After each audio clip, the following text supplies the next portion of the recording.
Up to 80% of backyard vegetable crop failures aren't caused by pests, bad soil, or poor sun. They are caused by improper watering. You spend weeks planting seeds, buying soil, and watching green shoots appear, only to end up with yellowing leaves, split tomatoes, stem rot, or a harvest that tastes completely bland. In this video, we are breaking down the 6 critical watering mistakes almost every gardener makes. Watering from the top, doing shallow daily sprinklings, ignoring the time of day, relying on strict schedules instead of soil feedback, using the wrong nozzle pressure, and neglecting proper drainage around your root zones. Make sure to stick around until the very end, because if you make it to our bonus tip, I'm going to reveal a 30-second DIY soil trick. It costs literally $0, instantly eliminates guesswork, prevents root drowning forever, and works on every single vegetable in your garden. Let's jump in. Hey everyone, welcome back to Green Thumb Harvest. We deliver practical, no-nonsense gardening advice to help you grow more food with less stress. If you want a thriving home garden this season, hit that subscribe button and tap the bell icon. Let's get right into it. First up, the single most destructive habit, watering your plants from overhead. Leaves aren't mouthparts for plants, roots are. When foliage stays wet, especially in humid or warm weather, it creates the absolute perfect breeding ground for fungal spores like powdery mildew, blight, and leaf spot. Fungal spores need wet leaf surfaces to germinate, and overhead spraying gives them a free pass to destroy your garden. Instead, direct your hose or watering can stream strictly at the base of the plant, right down at the soil line. If you're using automated systems, switch to drip irrigation or soaker hoses that deliver moisture directly to the earth. I learned this the hard way during my second year of growing heirloom tomatoes. I used an overhead sprinkler because it felt faster, and within 2 weeks, early blight wiped out 12 beautiful plants right before harvest. Since switching to ground-level soaking, fungal issues in the garden dropped to almost zero. And stopping fungal rot on the leaf is only half the battle. How deep that water actually penetrates into the ground is where most people fail next, which brings us to mistake number 2. Mistake number 2 is giving your vegetables quick, shallow daily splashes of water. Plant roots grow toward moisture. If you only wet the top half-inch of soil every day, your plants will develop weak, shallow root systems that sit right near the hot surface. When a single scorching day hits, that top layer dries out instantly, causing your plants to wilt, stress, and stop producing fruit. Deep watering, on the other hand, encourages roots to drill deep into the cool earth, making them drought resilient. Instead of 5 minutes every day, water deeply 2 to 3 times a week. Soak the area long enough that moisture reaches at least 6 to 8 inches down into the soil profile. A great time-saving hack to verify this: push a long screwdriver or wooden chopstick deep into the soil after watering. It will slide easily through wet dirt and stop abruptly when it hits dry, hard soil. If it only goes in 2 inches, keep watering. Once you commit to soaking deep into the root zone, the next thing you have to control is when that water actually hits the dirt, which leads right into our third point. Mistake number 3 is dragging the hose out in the middle of a hot afternoon. When you water under a blazing midday sun, ambient heat causes high rates of evaporation before the moisture ever reaches the root system.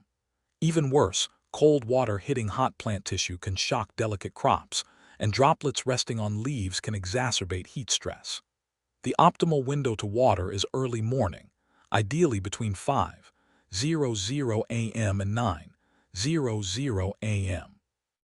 Morning watering allows the water to seep deep into the roots while the air is cool. Any accidental splashing on lower leaves will dry quickly as the sun comes up, preventing fungal growth overnight. If mornings are impossible, late evening is your second best choice, but morning is king. I used to rush out during my lunch break to water my wilting peppers, wondering why they looked worse an hour later.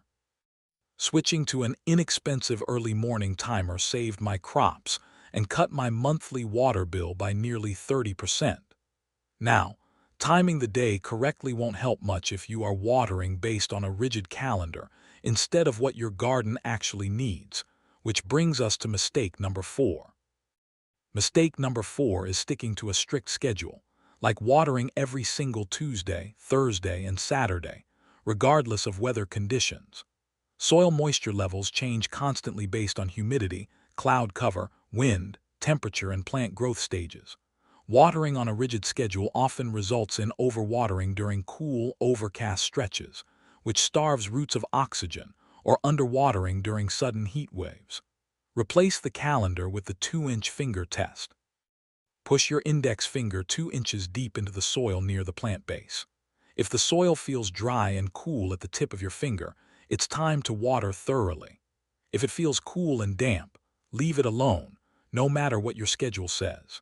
This simple habit saved me hundreds of dollars in lost plants when an unseasonably wet spring rolled in.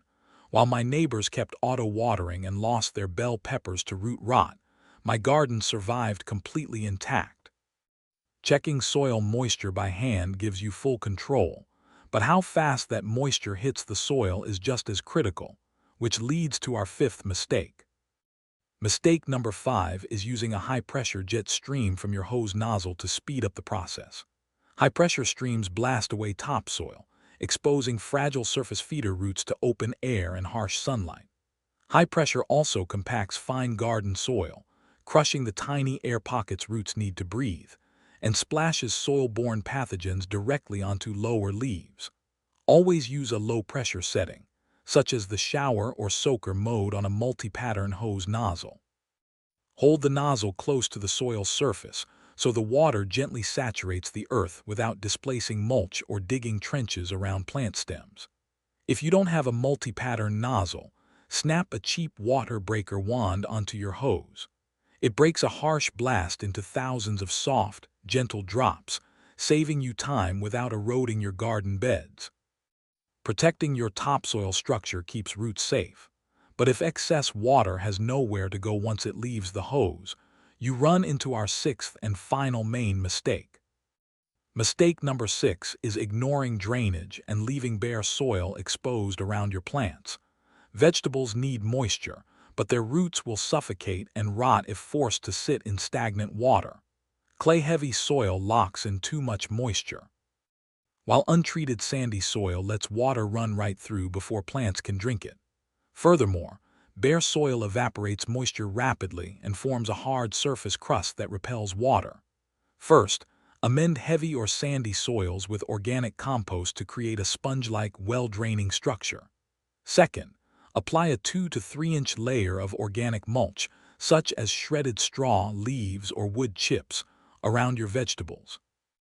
Mulch shades the soil, reduces evaporation by up to 70%, keeps root temperatures cool, and prevents soil crusting. Adding a simple bale of straw as mulch across my raised beds saved me hours of hand watering every week during summer, turning dry, crusty dirt into rich, dark loam. Fixing these 6 core mistakes will instantly transform your yield. But as promised at the start of the video, let's unlock that $0 bonus trick to make sure your roots never drown again.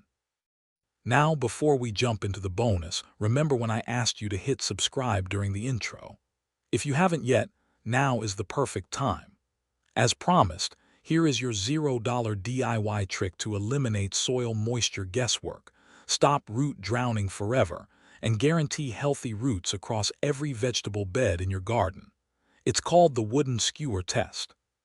Take a plain wooden bamboo kitchen skewer, the kind you use for grilling kebabs, and press it 6 inches deep into the soil near your vegetable roots. Leave it inserted there permanently. Whenever you are trying to decide whether to water, pull the skewer out. If the skewer comes out dark, damp, and has tiny soil particles clinging to the bottom 3 inches, your soil has plenty of deep moisture. Do not water. If the skewer comes out completely clean and light in color, your soil is dry 6 inches down and your plants need a deep soak immediately. Wipe it off, slide it back in, and check it again in a couple of days. It takes 5 seconds, costs practically nothing, and acts as a 100% accurate mechanical moisture reader. That covers all 6 major watering mistakes to avoid, plus your easy skewer test for perfect garden moisture every single time. What's the biggest watering mistake you've caught yourself making in the garden? Drop your thoughts and favorite watering tips down in the comments below. I read and reply to as many as I can. If you found this video helpful, give it a thumbs up, subscribe to Green Thumb Harvest, and ring the notification bell so you never miss a guide. In our next video, we are breaking down the absolute best organic fertilizers to double your tomato crop yields, so stay tuned for that. Thanks for watching and happy gardening.